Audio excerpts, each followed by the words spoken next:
crucifixion for the next 40 years until the destruction of the temple. And he's getting this from both Talmud and he's getting it also from Josephus. And he's saying these are things that Orthodox Jews believe. And he's saying in that 40-year period, from the crucifixion until the destruction of the temple in 70 AD, 40 years later, there are all sorts of supernatural omens. Now, supernatural omens aren't good signs. They're really bad signs. And these are the signs that he talked about. He talked about a temple light that wouldn't stay lit. They kept on lighting it, and it kept on going out. The east gate of the temple wouldn't stay closed. It kept on opening. And if you know the prophet Ezekiel, you know that God left when he got angry with the Jewish nation. He left through that east gate. It was almost as if God was saying, I am out of here.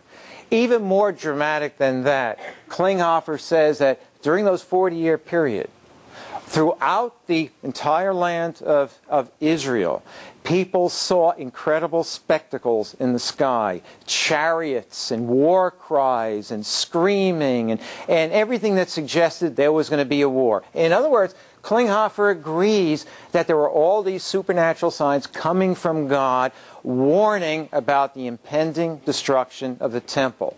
Now, there are many forms of signs and evidences. The miracles that Jesus performed. You know, the Jewish people of Jesus' day never suggested that it was a sleight of hand by which he did these miracles. They all admitted that he did the miracles, but I think as Joseph was suggesting, that he did it by sorcery because he was in league with the devil. But if you'll read the New Testament accounts of the trial, they never brought that up against him as a charge. I don't even think they believed it. His signs were so incredible, and the good that he did, he healed everybody who came to him. He fed miraculously thousands of people on several occasions. He raised the dead. The Jewish people never took issue with that. They never claimed that he never did what the New Testament said he did. So we don't even have that in the Talmud. Please prove. The Talmud doesn't offer any contradictory evidence. If these were fabrications that you find in the New Testament, the Talmud would be full of charges that these things weren't true. They never contested these things. Okay, and let me just finish. The very fact that the writers of the New Testament died martyrs' deaths, proclaiming to the end that what the things that they had written about was true, demonstrated that they didn't have any political motivation for getting together and lying about stealing Jesus' body away or these various miracles. In fact, when you read the New Testament accounts, and I hope you will because it's very interesting. In fact, it's very much like Tanakh. Because in Tanakh, you read about Abraham, Isaac, and Jacob, and it lets all the ugly things about them hang out. When you read in the New Testament, you read about the disciples of Jesus. They were all meatheads. They were all foolish. They didn't even understand Jesus. But what that does is establish their authenticity. If they were willing to humble themselves so much in their own writing to show what jerks they were, it means that what they were about and what they wrote wasn't about trying to build themselves up.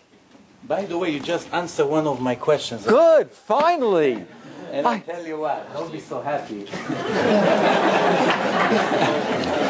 because I tell you, you know what? I got you, something. Please, I got something in here. Make sure our guests drinking but I tell you what you just said. As a matter of fact, one of the points I wanted to present to you is that the reason that the Old Testament is full of so many mistakes and so many contradictions, some of them The Old Testament? The New Testament is full of so many contradictions and so many mistakes is because the followers of Jesus, that you just said, were complete ignorant Jews. And he described his students who do not know Aleph Bet. And when you come to ignorant people that cannot be accepted to any yeshiva and ask them to falsify a book claimed to be from God, what do you expect? Every page has so many mistakes. Believe me, I have such a list here. I did not tell you maybe 10% of the things I wanted. Not that I thought that I'll be able to do everything in 2-3 hours, but I only... Yosef, you got a big problem there. I'll tell you what your problem is. What? The problem is, if these disciples of Jesus, the ones who wrote the New Testament, and granted they didn't graduate from any yeshivas, and they were unlearned, but if they were so laughable, how is it that Christianity took off? How is it that even many of the Pharisees followed what these foolish people were teaching, unless they were convinced that something miraculous, unless they were convinced that the hand of God was involved? Very good. I'm glad you said it. And from your words, I'm going to prove to you that Judaism is the only valid religion. From what you just said.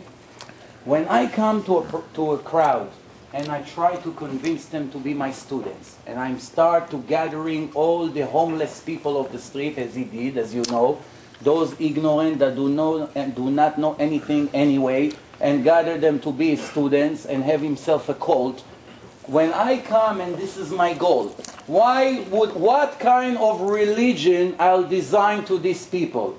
An easy religion to practice that everybody will jump and say, hey, we're with you, 100%, everything is allowed.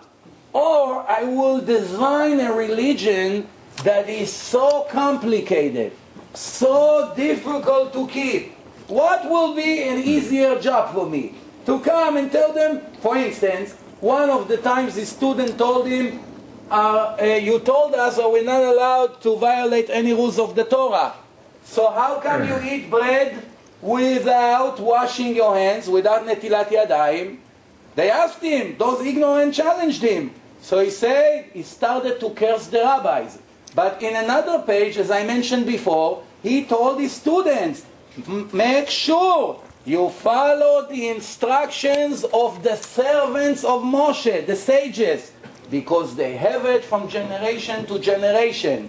So now, you just say that you must listen to the rabbis. Those are the ones who keep the Torah of Moses alive.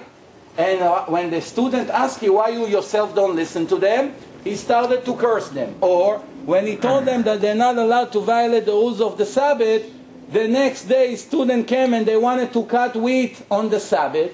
And he started to see that they're getting angry at him. So he told them, I allow you today to cut weeds. Why?